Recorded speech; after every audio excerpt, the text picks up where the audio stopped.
The Austin dining scene continued to make the jump to hyperspace in 2015. Restaurants opened faster than you could say, "These aren't the Brussels sprouts you're looking for." Jesse Griffith's quintessential Austin restaurant, Die Due, landed a spot on Bon Appetit's 10 Best New Restaurants in the Country list, and an article in Travel and Leisure celebrated Austin as America's next great food town. Headlining the local celebrants was barbecue wizard Aaron Franklin, who became the first barbecue cook to ever win a regional Best Chef award from the esteemed James Beard Foundation.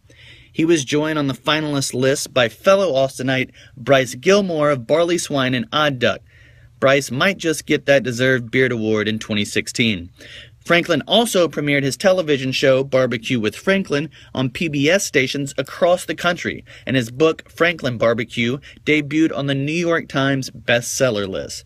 Among all the madness, Franklin somehow found time to form a new food festival that he and his partners will debut in Austin in the spring.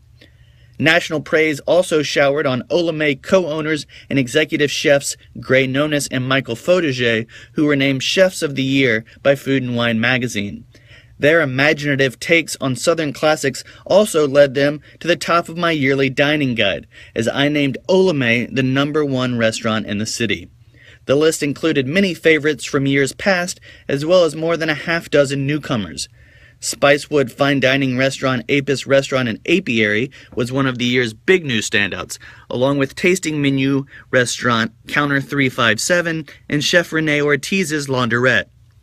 The trailer to restaurant success stories continued this year as Detroit pizza specialists Via 313, Vietnamese Operation Lulu B, Spartan Pizza, Cilantro, and Garbo's all opened brick-and-mortar restaurants across town. In addition to the standalone restaurants that opened around town, Austin's propulsive growth meant a slew of new hotels. The JW Marriott, Hotel Van Zant, Westin, Hotel Grand Duca, and South Congress Hotel and their restaurants all debuted on the scene this year. The biggest closure of the year was executive chef David Bull's fine dining beacon restaurant Congress, which served its final dinner on New Year's Eve. Bull will now focus on the expansion of Second Bar and Kitchen, which will grow into the former Congress space and open locations at the Domain and Airport. Fellow fine dining restaurant Jezebel also closed its doors after a brief run on West 6th Street, and just down that street, Sandra Bullock pulled the plug on her Best Bistro. Even the beloved Taco was not safe in a year that saw the closing of Fork and Taco on Burnett Road and Wahoo's Fish Tacos on South Congress Avenue. Longtime Austin restaurateurs Emmett and Lisa Fox ended their 10-year run with Mediterranean restaurant Fino in April, but took some of that restaurant's inspiration and opened Canteen at Lamar Union this summer. I was sad to see Chef Mark Schmidt's British-accented Texas bistro Blackbird and Henry close near the end of the year, and was even more crestfallen when the pastrami masters at Melvin's Deli Comfort decided to cease operations at their North Loop trailer. But not all closings meant the end of the line for some restaurants.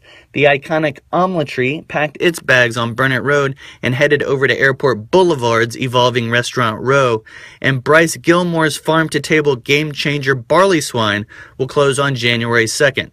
It won't be gone long, however, as Gilmore will reopen soon on Burnett Road.